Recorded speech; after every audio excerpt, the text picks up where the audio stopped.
ಕಾಡ ಸಿಹಿಗಳ ಎದೆಯ ತುಂಬ ಹಸಿರಿನ ಬೆಳೆಯೇ ತೂಗಿದೆ. ಬೆಳ್ಳಿ ಹಕ್ಕಿ ಕಿರುದನಿ, ಗಿರಿಗಳಿಲ್ದ ಮರುದನಿ,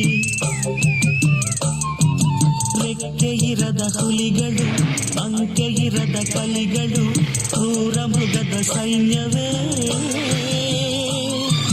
ಮರೆಯಲ್ಲ